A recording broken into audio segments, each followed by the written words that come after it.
का हमारा टॉपिक है प्रोटोप्लास्ट कल्चर। प्रोटोप्लास्ट कल्चर भी इंक्लूडेड है प्लांट बायोटेक्नोलॉजी में। तो इसमें हम देखेंगे सबसे पहले इंट्रोडक्शन, स्टेप्स जो कि हैं सिलेक्शन, स्टरलाइजेशन, आइसोलेशन, प्लेटिंग और उसकी एप्लीकेशंस। इंट्रोडक्शन में अपन देखेंगे कि एक्चुअल में प्रोटोप्लास्ट होता क्या है और फिर प्रोटोप्लास्ट कल्चर के बारे में थोड़ी बहुत बातें। तो प्रोटोप्लास्ट क्या है पहले ये समझते हैं। तो प्रोटोप्लास्ट क्या है कि सेल्स जिनकी वॉल्स को हम रिमूव कर देते हैं और साइटोप्लाज्मिक मेम्ब्रेन इनकी आउटर मोस्ट लेयर होती है। क्या ऐसे सेल्स जिनकी सेल वॉल को हम रिमूव कर देंगे और उनकी साइटोप्लाज्मिक मेम्ब्रेन ही आउटर मोस्ट लेयर होगी। और हम ये कंडीशन कैसे ऑब्टेन होगी, स्पेसिफिक लाइटिक एंजाइम्स यूज़ करेंगे वो सेल वॉल को रिमूव करने के लिए, या कुछ इनहिबिटर्स का यूज़ करेंगे। किसका यूज़ करेंगे? इनहिबिटर्स का, जिसके कारण क्या होगा कि जो सेल वॉल फॉर्मेशन है वो रुक जाएगा या इनहिबिट हो जाएगा।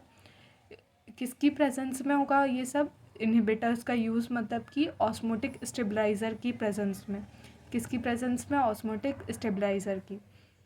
अब ये इंक्लूडेड नहीं है लेकिन ना मुझे ये थोड़ा सा इंटरेस्टिंग लगा इसलिए मैंने ये भी इसमें इंक्लूड कर दिया है। तो एफडीए क्या होता है? फ्लोरेसिन डाई एसीटेट, फ्लोरेसिन डाई एसीटेट। तो इसमें क्या है कि इससे क्या हम पता लगा सकते हैं कि सेल जो प्रोटोप्लास्ट है वो एक्चुअल में लिविंग है या डेड है। तो अब कैसे पता लगाएंगे कि क्योंकि ना देखिए प्लोरोप्लास्ट में क्या होता है, ईस्टरेस एक्टिविटी होती है। ईस्टरेस एक्टिविटी के कारण क्या होगा, जो ये प्रोटोप्लास्ट हैं ये एफडीए को ब्रोक कर देंगी फ्लोरेसिन और एसीटेट में। और इन केस अगर प्रोटोप्लास्ट डेड है तो अपन को फ्लोरेसिन एसीटेट अलग अलग फॉर्म में नहीं मिलेगा। ठीक है, और चलिए अब हम समझते हैं प्रोटोप्लास्ट कल्चर।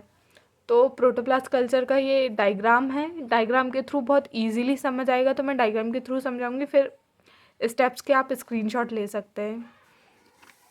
तो सबसे पहले हम क्या करेंगे, सबसे पहले होता है लीव सिलेक्शन, प्लांट का सेल की आइडियल प्लांट होना चाहिए, ऐसे वो एक कंडीशंस के अकॉर्डिंग ही लेंगे। फिर उसके बाद क्या करेंगे, हम लीव का स्टरलाइजेशन करेंगे। स्टरलाइजेशन कैसे करेंगे?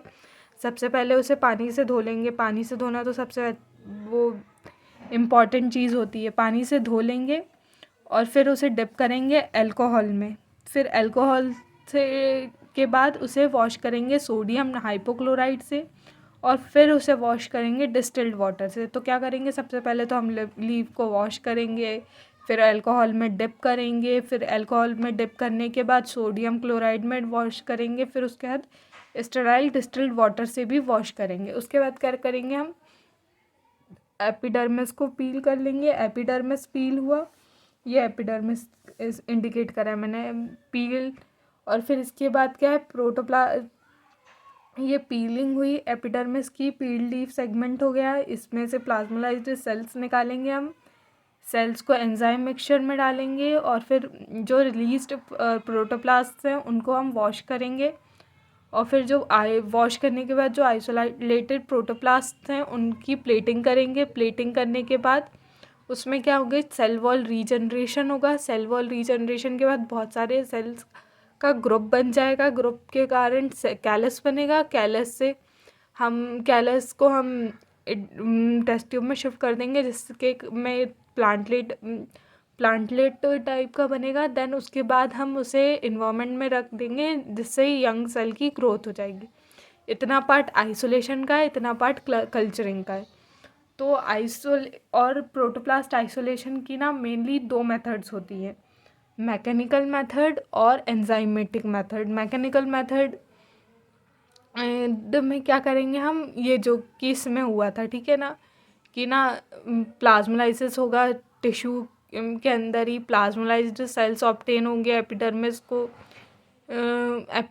को ट्रीट करने के बाद हाइपोटोनिक सॉल्यूशन में एपिडर्मिस को ट्रीट करेंगे जिससे कि प्लाज्मोलाइट सेल्स मिलेंगे और फिर वाटर कम्स होगा। और ये मेथड बहुत ज़्यादा लेबोरियस भी है लेकिन। और दूसरी मेथड क्या है, आइसोलेशन की, प्रोटोप्लास्ट आइसोलेशन की क्या दूसरी मेथड है, एंजाइमेटिक मेथड। सेल्यूलाइटिक और पेक्टिनोलाइटिक एंजाइम्स इसमें ज़्यादातर यूज़ होते हैं और ये सुटेबल मिक्सचर और ऑस्मोटिकम इसमें डाला जाता है। ठीक है, फिर प्रोटोप्लास्ट प्लेटिंग करेंगे जो कि कल्चरिंग पार्ट है। तो देखिए स्टेप्स में अपन ने सिलेक्शन कर लिया, दैट मीन्स सिलेक्शन हो गया।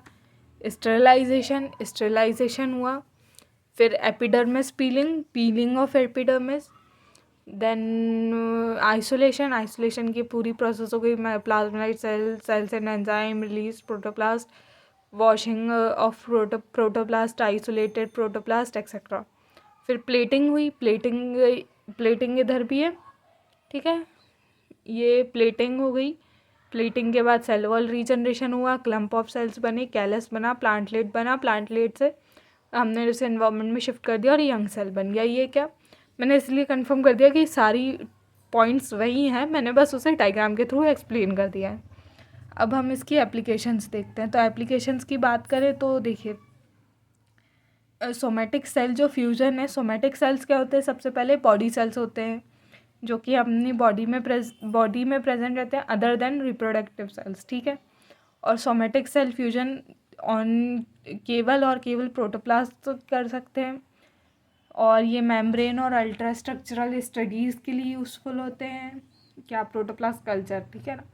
और इसमें क्या आइसोलेशन बहुत इजीली हो जाता है, क्योंकि क्या सेल वॉल एक्सेट्रा, आइसोलेशन तो ईजी हो गई, और क्या कि एक कंप्लीट प्लांट मिलेगा ना हमें केवल एक छोटे से सेल से। तो ये क्या कुछ इसकी एप्लीकेशंस हो गई हैं या बेनिफिट्स कह लीजिए।